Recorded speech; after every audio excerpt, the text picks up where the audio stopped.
Hello learners and welcome to this course of Automobile Engineering for 6th semester Diploma in Mechanical Engineering. I am Ritesh Harode from Department of Mechanical Engineering, NIT Polytechnic, Nagpur.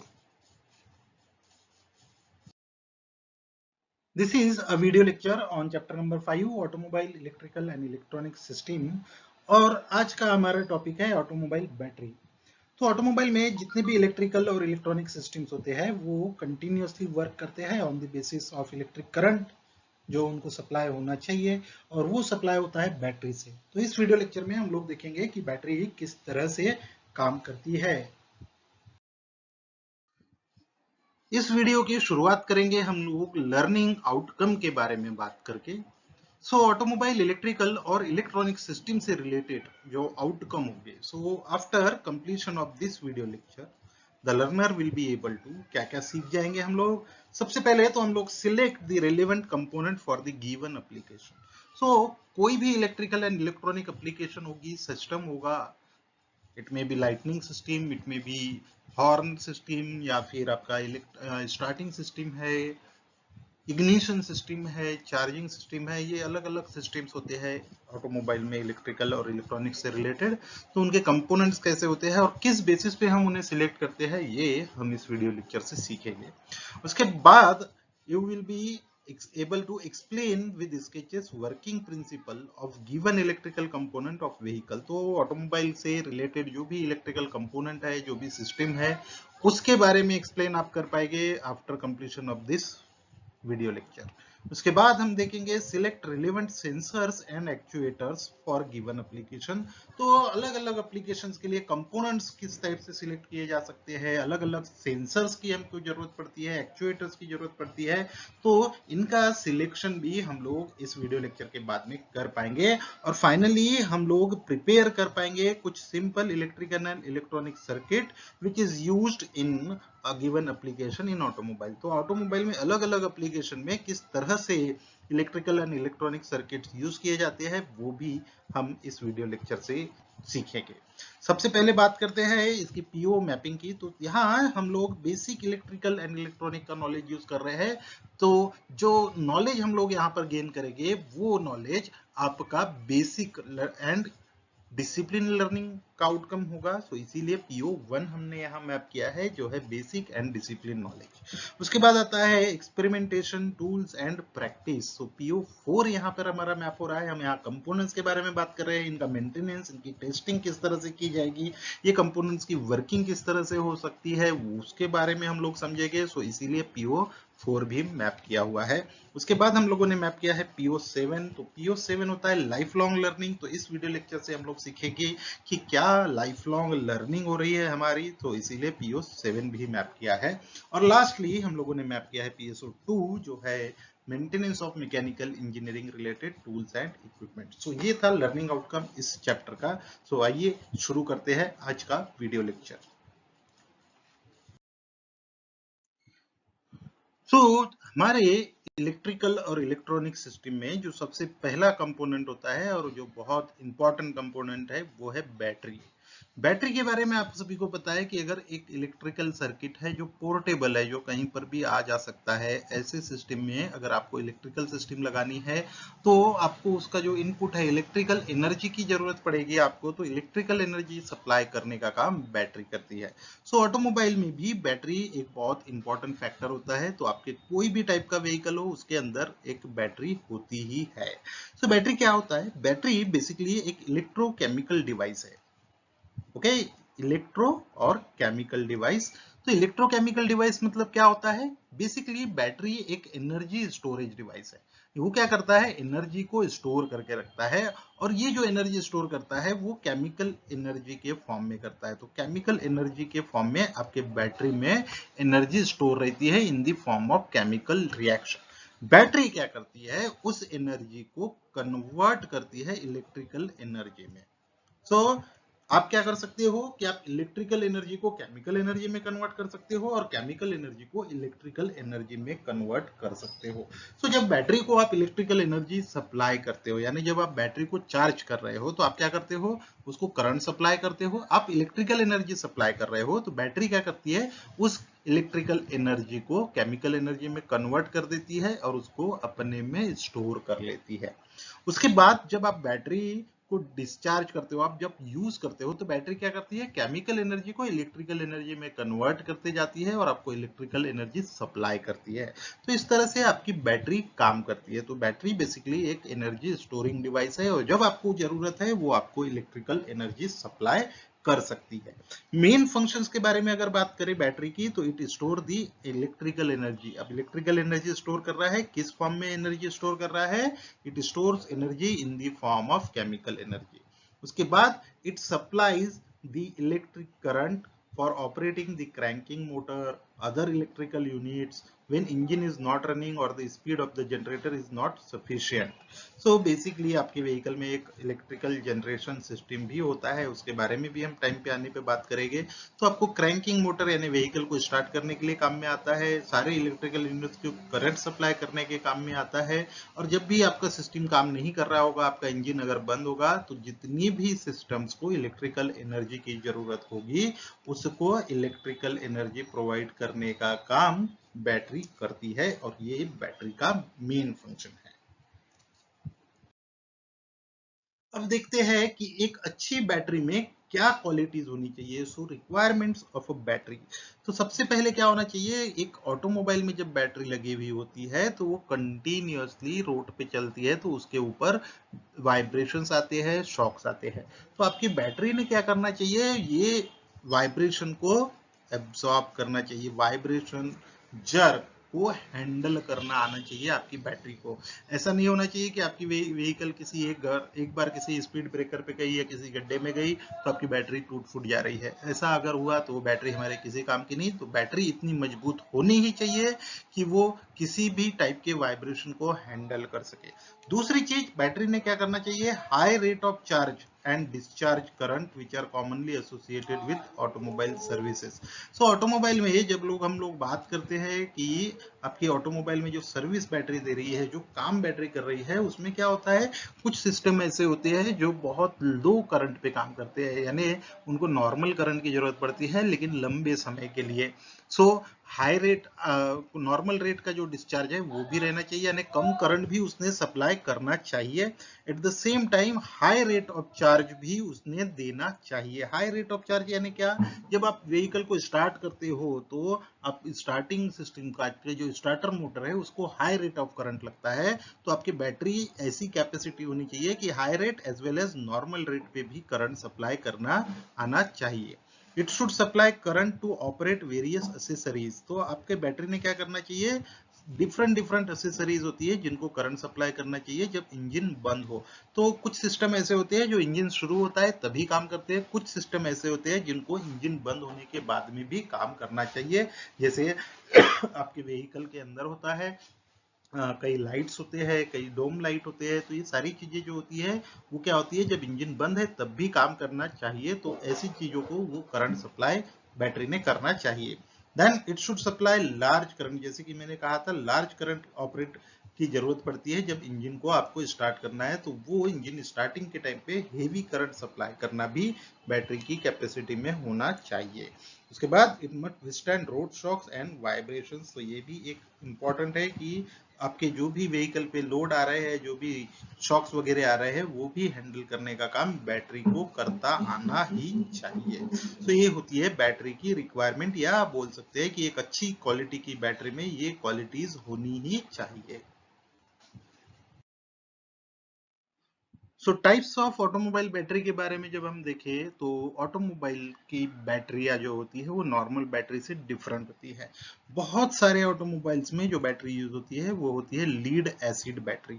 So basically एक lead acid battery होती है जो electrolysis के base पे काम करती है, जो ऑटोमोबाइल में यूज की जाती है। तो मैक्सिमम ऑटोमोबाइल्स जो व्हीकल आपको दिखाई देंगे उसमें लीड एसिड बैटरी होती है। इसी का दूसरा टाइप होता है निकेल अल्कलाइन बैटरी, या फिर निकेल कैडमियम बैटरी भी एक टाइप होता है है जो ऑटोमोबाइल व्हीकल्स में यूज होता है। आजकल आपको बहुत सारी जगह पर देखने के लिए मिलती है लिथियम आयन बैटरी। ये जो बैटरी है ये आपके मोबाइल्स वगैरह में यूज होती है, लैपटॉप में यूज होती है। तो ये जो बैटरी है ये अभी तक छोटे पैमाने में बनाई जाती है, पर इलेक्ट्रिकल व्हीकल के बारे में अगर बात करें तो वहां पे लिथियम आयन बैटरी यूज की जा रही है। पर उसके बाद में भी और कुछ टाइप है बैटरीज के, जैसे लिथियम पॉलीमर बैटरी भी होती है। सो अलग अलग टाइप की बैटरियां है, पर ऑटोमोबाइल के बारे में अगर कंसर्न करें तो मैक्सिमम अभी भी लीड एसिड बैटरी ही आपको देखने के लिए मिलती है। तो उसी के वर्किंग के बारे में हम इस वीडियो में सीखेंगे। अब देखते हैं लीड एसिड बैटरी का वर्किंग प्रिंसिपल, यानी लीड एसिड बैटरी किस प्रिंसिपल पर काम करती है। जब हम लोग लीड की बात कर रहे हैं तो लीड का जो फॉर्मूला होता है वो होता है पीबी। तो लीड एसिड बैटरी में एक तो लीड होता है यानी पीबी होता है, और दूसरा होता है एसिड जो होता है H2SO4 electrolyte. So basically lead acid battery का जो वर्किंग प्रिंसिपल है उसे कहा जाता है इलेक्ट्रोलिसिस। तो इलेक्ट्रोलिसिस के बेस पे ये बैटरियां काम करते हैं। तो यहाँ कंपोनेंट क्या क्या होते हैं, तो सबसे पहले तो हमारे पास एक कंटेनर होगा जो यहाँ पे दिखाई दे रहा है। तो ये कंटेनर है, और इस कंटेनर के अंदर एक इलेक्ट्रोलाइट सॉल्यूशन भरा हुआ होता है जो होता है H2SO4। सो इसको H2SO4 जो है एक इलेक्ट्रोलाइट सॉल्यूशन है। H2SO4 यहाँ पे रहेगा, इसीलिए इस बैटरी को क्या बोलते हैं, लीड एसिड बैटरी। तो ये जो एसिड होता है ये 20% डाइल्यूट होता है। सो यहाँ ये पहले तो H2SO4 act as a electrolyte solution. उसके बाद होता है दो एनोड और कैथोड होते हैं। सो एक जो पॉजिटिव प्लेट है उसके ऊपर एक आपका लीड पैराऑक्साइड होता है, सो जिसको PbO2 से O2 से डिनोट करते हैं हम लोग। सो आपका पॉजिटिव टर्मिनल जो रहेगा वो लीड पैराऑक्साइड से बना हुआ रहता है, और जो निगेटिव कंपोनेंट होता है वो प्योर लीड से बना हुआ होता है जिसको Pb से डिनोट करते हैं। जब इन दोनों को हम लोग किसी लोड से कनेक्ट करते हैं सो यहाँ पे केमिकल रिएक्शन होता है और इलेक्ट्रिक करंट जनरेट होता है। एक सेट जो होता है वो 2 वोल्ट का इलेक्ट्रिक करंट जनरेट कर सकता है। तो ये 2 वोल्ट करंट कैसे जनरेट होता है, वर्किंग किस तरह से होती है, वो समझने की कोशिश करते हैं। सो सबसे पहले यहाँ पर क्या होता है कि ये जो H2SO4 है इसका डीकम्पोजिशन होता है, और यहाँ पे आपको दो फॉर्म में आता है, एक SO4 जनरेट होता है और दूसरा H2 जनरेट होता है। सो यहाँ क्या होने वाला है कि ये जो H2SO4 यहाँ पे जनरेट हुआ है ये SO4 Pb से रिएक्ट करता है, तो यहाँ पे Pb से रिएक्ट करेगा और यहाँ ये PbSO4 फॉर्म करेगा।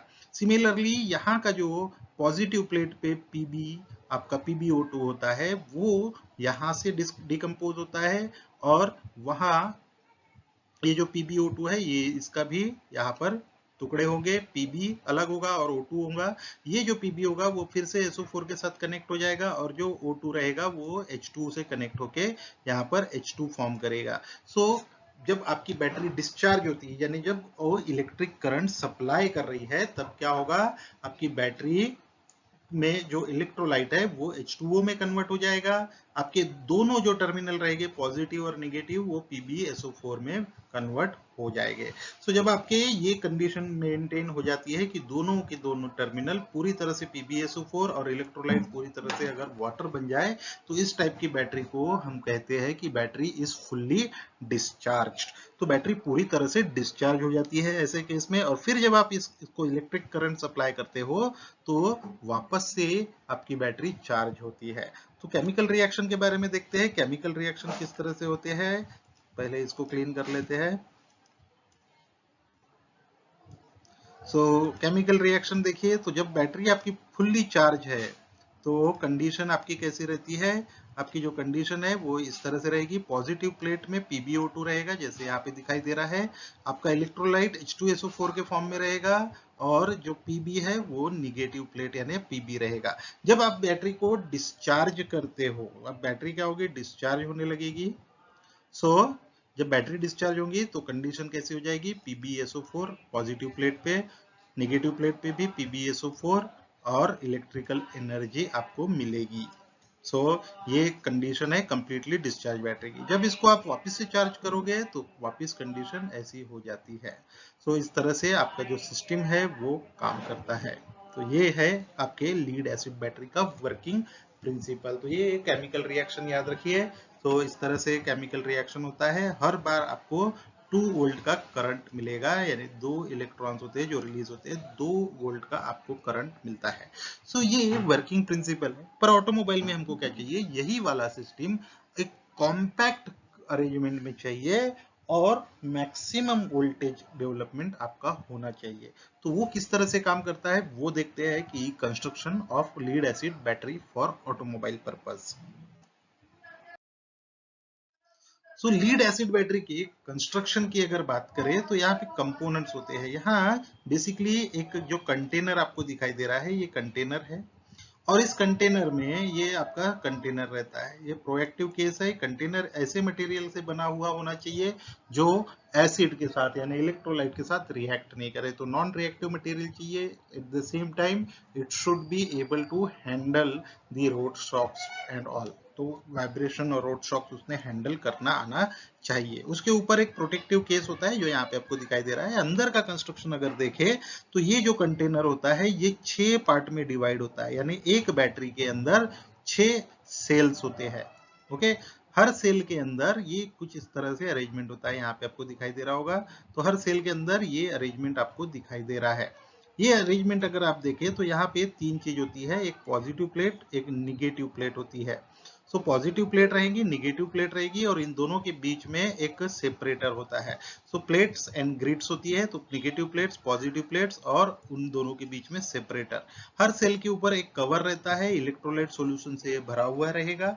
सेल कनेक्टर होते हैं, टेपर टर्मिनल्स होते हैं, सीलिंग कंपाउंड होता है। तो यहाँ पे देखिए ये अरेंजमेंट है, एक सेल का अरेंजमेंट आप देखेंगे। ये सेल डिवाइडर है, ऐसे 6 सेल रहेंगे। यहाँ एक कंपोनेंट में आपको 2 कलर दिखाई दे रहे होंगे। एक कलर देखिए येलो कलर का है, उसके बाद में एक दूसरा ब्राउन कलर दिखाई दे रहा है।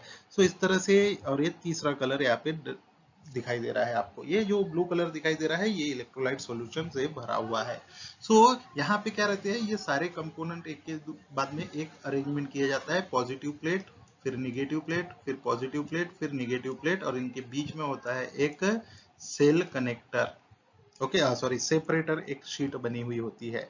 उसके बाद हर सेल में एक आउटपुट निकलता है। एक यहाँ पे देखिए ये कनेक्शन दिखाई दे रहा है, एक कनेक्शन यहाँ पे है, एक कनेक्शन इधर है।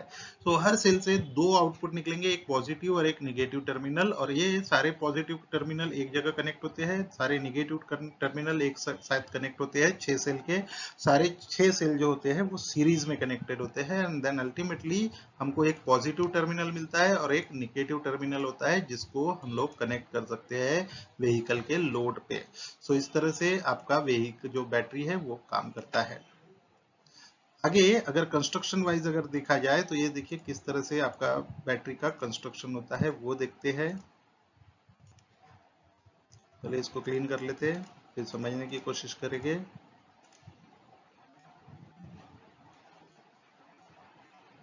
सो एक बैटरी के बारे में हम लोग जब बात करेंगे, सो ये आपकी बैटरी का इंटरनल कनेक्शन दिखाई दे रहा है यहाँ पे।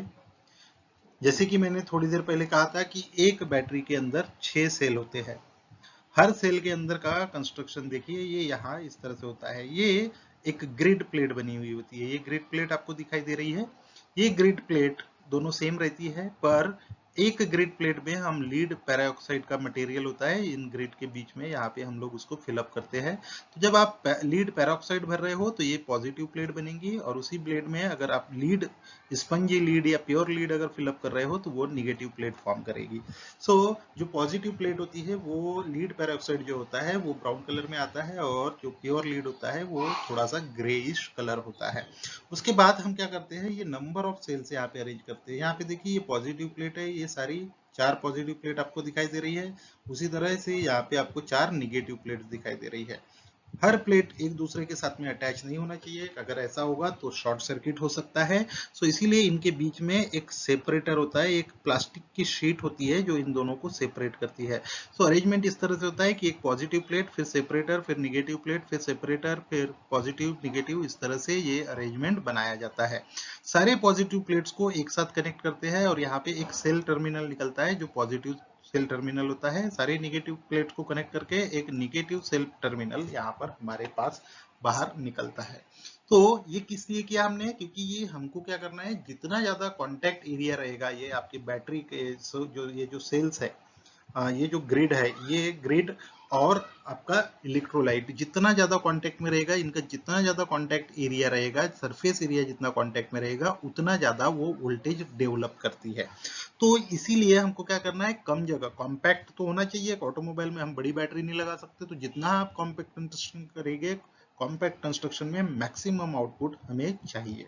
सो इसीलिए यहाँ पर क्या अरेंजमेंट किया गया है कि ये अलग अलग प्लेट्स में अलग अलग सेल वोल्टेज आपको मिलता है। तो ये पूरा जो एक सेट है, ये एक सेल के अंदर का फिट किया हुआ रहता है। फिर ये सारे सेल, जो 6 सेल है, वो सीरीज में कनेक्टेड रहते हैं एंड फाइनली हमको एक एक आउटपुट नेगेटिव और एक पॉजिटिव टर्मिनल मिलता है, जहां से हम लोग इसका आउटपुट ले सकते हैं। इस तरह से ये सिस्टम होता है। ये जो एक सेल होता है, यहाँ पे जितना कंपोनेंट दिखाई दे रहा है, ये पूरा का पूरा एक सेल के अंदर जाएगा और इसका जो आउटपुट होता है वो 2 वोल्ट का होता है। आपकी जो नॉर्मल ऑटोमोबाइल बैटरी होती है उसमें ऐसे 6 सेल लगे हुए होते हैं। जिसका पूरा का पूरा जो अरेंजमेंट होता है, आउटपुट जो है वो 12 वोल्ट का आता है। तो 6 सेल रहेंगे तो आपको 12 वोल्ट का आउटपुट मिलता है एक ऑटोमोबाइल बैटरी से। This is all about the construction of automobile lead acid battery. Video खत्म करने के पहले एक बार डिस्कस कर लेते हैं कि इस वीडियो लेक्चर में हम लोगों ने क्या क्या सीखा है। इस वीडियो लेक्चर में हम लोगों ने सीखा है कि बैटरी क्या होती है, लीड एसिड बैटरी, उसके फंक्शंस क्या होती है, रिक्वायरमेंट क्या होती है, उसके बारे में हमने डिस्कस किया था। साथ ही साथ हम लोगों ने डिस्कस किया कि लीड एसिड बैटरी का वर्किंग प्रिंसिपल क्या होता है, और आगे हमने देखा कि लीड एसिड बैटरी का कंस्ट्रक्शन और वर्किंग किस तरह से होता है। ये आपका असाइनमेंट क्वेश्चन होगा, describe construction and working of lead acid battery, जो हम लोगों ने इस वीडियो में सीखा है। आखिरी में अगर पीओ पीएसओ आउटकम की बात करें तो PO1 हमारा बेसिक नॉलेज बढ़ा हुआ है, इसलिए बेसिक एंड डिसिप्लिन नॉलेज को यहाँ पर हमारा फुलफिल होता है। उसके बाद PO4 experimentation tools and equipment यहाँ पे हमारा फुलफिल होता है। PO7 लाइफ लॉन्ग लर्निंग हमारी हुई है, और PSO2 maintenance of mechanical engineering related tools and equipment हमारा फुलफिल होता है। नेक्स्ट वीडियो लेक्चर में हम लोग बैटरी के स्पेसिफिकेशन यानी battery rating and battery capacity के बारे में बात करेंगे। Till then keep learning. Thank you.